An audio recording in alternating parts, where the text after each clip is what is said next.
Huma 116 il-fatalitajiet li sissa pajjiżna rreġistra mill-bidu tas-sena l-hawn. Dan wara li fl-aħħar 24 siegħa kellna mewta oħra kawża ta' din il-pandemija li pajjiżna issa ilu jħabbat wiċċu magħha fuq minn 12-il xahar. L-aħħar vittma huwa raġel ta' 88 sena li tilef ħajtu f'daru. Sabiex bekk il-vittmi totali fil-Gżejjer Maltin telgħu għal 335. Dan fil-waqt li bejn it-2 u 3 l-ammont ta' każi ġodda baqgħu jippersistu wara li ġew reġistrati 248 każ ġdid ta' COVID-19, 1259 każ fl-aħħar 5 ijiem biss.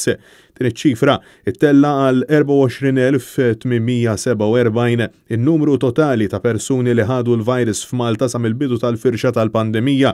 Sfortunatament, pajjiżna jinsab il-bot minn normalità mwieda mill-Prim Ministru Robert Abela illi kellha tasal tul dan ix-xahar stess bil-Gżejjer Maltin ikomplu jirreġistraw ras għal ras aktar każi minn pajjiżi bħal l-Italja, r-Renju Unit, l-Istati Uniti u l-Awstralja.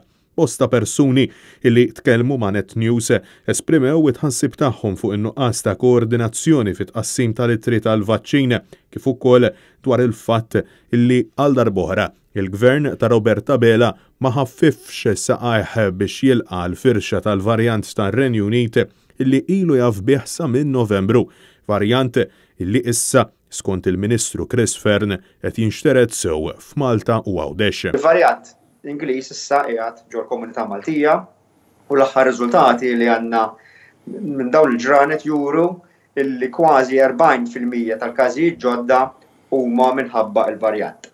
U l-varjant iwassal biex il-mikrobu jinxtered iżjed malaj, iżjed b'mod faċli. Sa tnejn dawk illi f'pajjiżna tlaqmu b'mod sħiħ kontra l-Covid kienu ftit aktar minn 34,000. Francesco Catania, għal Net News.